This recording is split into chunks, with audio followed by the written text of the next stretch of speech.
Doctor کا واقعہ پڑھا تھا، اس سے کینسر ڈکلیئر ہو گیا تھا، تو اس کی کافی پینل پورا ڈاکٹر علاج کرتا رہا لیکن اس کا فرق نہیں پڑا. اس سے ایک روایت یاد آئی کہ صدقے کے ذریعے اپنے مریضوں کا علاج کرو. تو اس نے ایک غریب گھرانہ کا انتخاب کیا اور کسی کے ذریعے اس کی مدد اس نے کرنی شروع کر دی. تھوڑے عرصے کے بعد جب اس کی رپورٹ دوبارہ کروائی گئی تو رپورٹ کلیئر آئی.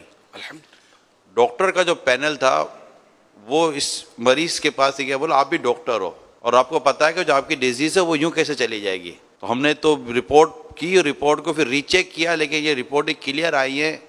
آپ بھی میڈیکل سمجھتے ہیں، وجہ کیا ہے، آپ کو کیا لگتا ہے؟ تو اس نے یہی کہا، بولا آپ سب اپنا کام کر رہے تھے، میں نے اس روایت پر عمل کیا اور میرا حسن ظن ہے کہ اس حدیث پر عمل کرنے کی برکت سے اللہ تعالیٰ نے مجھے شفا عطا فرمائی ہے.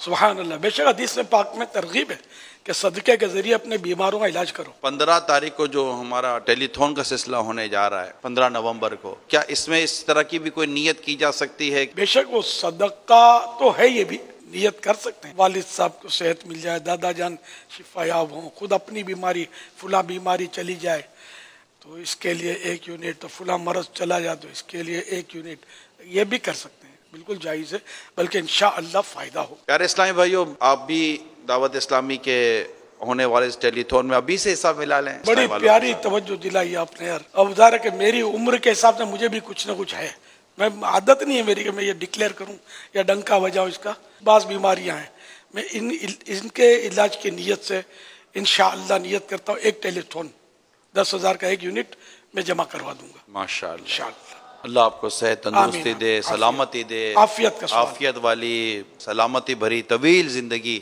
عطا فرمائے، آپ کا سایہ دراز فرمائے.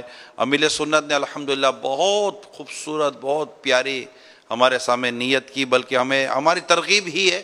آپ کی اسی ترغیب پر الحمدللہ میں بھی سیم نیت کے ساتھ 1 یونٹ جمع کراؤں گا اپنا ذاتی. اگر کچھ نہ ہو، جب امراض آدمی کو لگے ہوتے ہیں اور 100% صحت مند تو شاید ہی کو ہوتا ہو. گھر کے ہر فرد کو چاہیے کہ وہ اپنے اپنے طرف سے 1 یونٹ ان نیتوں کے ساتھ، دیگر نیتوں کے ساتھ بھی اللہ کی رضا کے لیے دے دے. دنیا آخرت کی بھلائیاں ہی بھلائیاں انشاءاللہ. بے شک بے شک. رب راضی ہو تو پھر اور کیا چاہیے. تاہم اپنے گھر کے تمام افراد کی حفاظت کے لیے، عافیت کے لیے، بیماریوں سے نجات کے لیے بھی 1 یونٹ دے دیں. یہ بھی ہو سکتا ہے ایک فرد کے لیے 1 یونٹ دیں گھر کے. جتنا شہد ڈالے اتنا میٹھا ہوگا.